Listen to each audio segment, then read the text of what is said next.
Baby তুমি কোথায়? Baby, আমি অফিসে ইন্টারভিউ নিচ্ছি। তুমি কোথায়? আমি এই মেশিনটাতে তোমার জন্য ওয়েট করতেছি। তুমি কখন আসবে বেবি?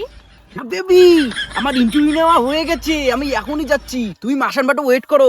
হ্যাঁ বেবি। হ্যাঁ বেবি, আমি ওয়েট করতেছি, আসো তাড়াতাড়ি।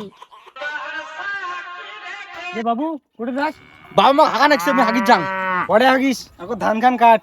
যাবার না দিলে কিন্তু আমি এটি হাগির বসিম। তোমার মধ্যে কেউ হাগে রে? যা বাড়ি যা, তাড়াতাড়ি আসিস। বাল আসি। বেবি তুমি কোথায়? তোমার মাল চলে যাচ্ছে। আমার মাল তো তুমি, সেটা তো জানি আমি, কিন্তু তুমি সাইকেলে কেন? তোমার বলে থার গাড়ি আছে, কই তোমার থার গাড়ি? আরে বেবি, ডাক্তার আমার ফিটনেস ঠিক রাখার জন্য সকাল বিকেল সন্ধ্যা সাইকেলে যাতায়াত করতে বলেছে, তার জন্য আমি সাইকেলে করে আসছি।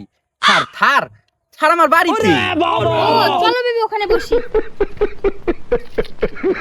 চলো। বুকা সুদা, ধান কাটাবার দিতে এটি কি করিস? এই টাকায় বান্ধবী নাকি? এই বুড়া, কাকে কি বলিস ধান কাটার কথা? ও কাটবে ধান, ধান তো কাটবি তুই। বেবি তুমি কিছু বলো না? কি বলবো, ওটা আমার বাবা। তুমি কোটিপতি না? কি? উনি হল কোটিপতি, উনি হল কামলা সুদার বেটা। কি? থাকিস তো।